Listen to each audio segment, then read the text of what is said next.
This is Magda K here, and welcome to Psychology for Marketers. Today, I want to reveal to you one of my all-time favorite techniques to influence other people. It's super simple. In fact, it's just one phrase that makes a huge difference in how successful you are at persuading. So it has nothing to do with manipulation and nothing to do with forcing people to do anything or to agree with you. In fact, this technique is something that allows people to feel and make a decision on their own, even though that's exactly what you want them to do. So first of all, before I even get to this technique, I really hope that you're going to use it for the good. Said that, let's see how it works. So, influencing other people is a hot topic. We all want to know how to get our ideas through, how to be listened, how to be considered. And it's great. And I think it's an amazing skill to have because it really helps you in relationships with other people and achieving your goals. But here's why this whole persuasion and influence got a bad rap. It's because way too many people were trying to get those results by manipulating other people. Now, manipulation does not work, and here is why. If you try to influence me in any way, and I realize that, then I put my defense mechanism on, and even if whatever you are trying to convince me of is actually in my best interest, I will stop listening to you because you threatened my freedom. By trying to manipulate me, by in some way forcing me to think in a certain way or do something that you want me to do, you're taking away my freedom. See, when it comes to freedom, it's one of the universal values that we all have, and it's one of the strongest ones. In fact, if you look at the history of human beings, you can see what we are capable of when our freedom is threatened. We kill each other. We can do horrible things to protect our freedom. So if you're trying to limit a person's freedom and force them to do something, well, you can be sure that this is not going to work. And this is where this technique that I am just about to share with you works like magic. It's because it does not limit a person's freedom.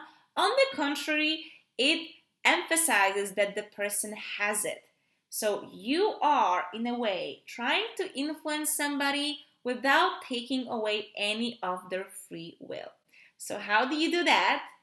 Simply by adding this one sentence. You are free to choose. Now, I know it's not something that comes to your mind when we talk about, influencing other people.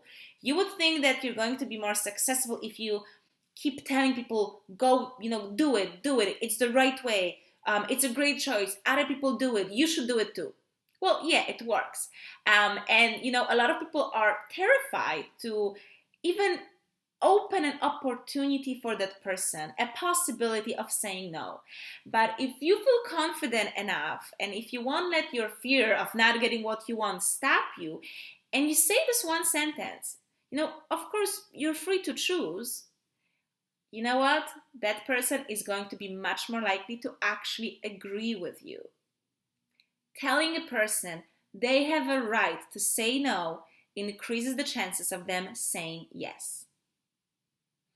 It might sound counterintuitive, but this is actually one of the most powerful and effective ways to influence other people. And you can use it in tons of situations in your life. If you're talking to your boss and let's say there's this one project you really want to do, try to convince him to give this project to you, underlining that, of course, it's his free will and it's his decision to decide whether he gives it to you or somebody else.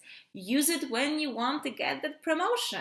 Use it when you're negotiating a bank loan, when you're talking to your partner about, going to see the movie that you really want to watch and they totally don't want to watch. It can be used for the big situations and the small situations, but it really works. So I really hope you're going to take this technique, use it, and then let me know how it's working for you.